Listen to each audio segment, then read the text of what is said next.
do maldito amor próprio. Eu, as minhas coisas, os meus projetos, as minhas realizações. Há pessoas que só parecem ver o seu próprio rosto, que só sabem falar de si. Os seus pensamentos parecem importantíssimos e as suas palavras são para elas músicas, as músicas mais melodiosas. A sua vaidade tem de coincidir necessariamente com a verdade. Olha só isso. Elas não vivem pela verdade, porque viver pela verdade é viver com humildade. A humildade é a verdade. Não. Elas querem fazer do próprio ego a medida de todas as coisas, a medida da realidade. Ou seja, eu meço a realidade em mim. Eu meço o outro em mim. E pior, não é que eu meço em mim mesmo, não. Eu meço no meu ego. Porque assim eu fecho os olhos, eu tampo os olhos para as minhas fragilidades, para as minhas podridões. Me vejo como se fosse perfeito. Tenho uma imagem distorcida de mim mesmo e quero moldar tudo à perfeição que eu acho que tenho. Os outros deverão concordar com as suas opiniões, porque a razão, indubitavelmente, tem de estar com elas. São as donas da razão. São os donos da razão.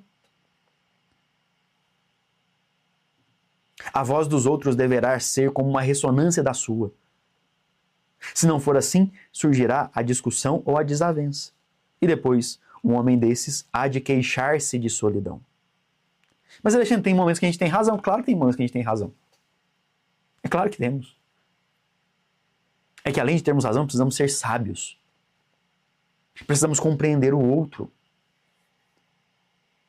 E outra, nós devemos ter sempre em mente que, ainda que tenhamos razão, uma das coisas mais fáceis que tem é perdermos a razão.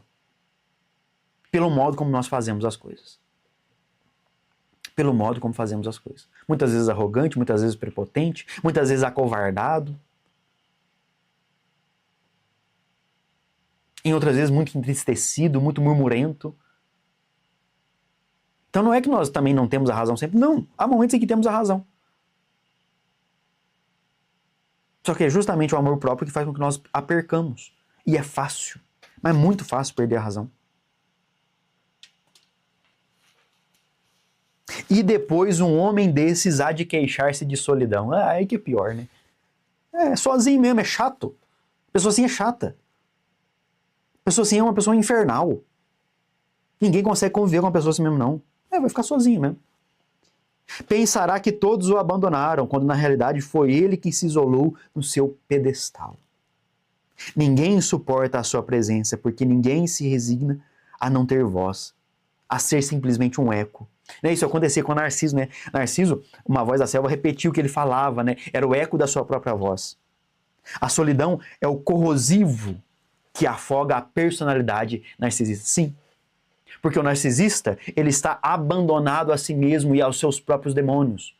Veja, tanto lutou para se colocar no próprio pedestal, tanto quis ser o centro do universo, tanto lutou para isso,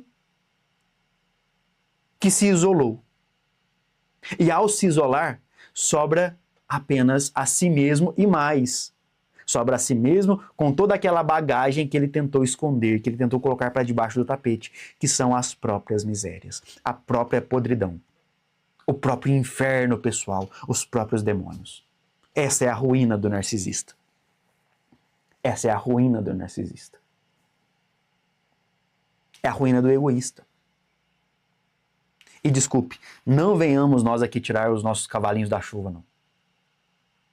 Todos nós temos em nossas almas a raiz maldita do egoísmo. E se não tomarmos cuidado, nos afogamos nisso aqui.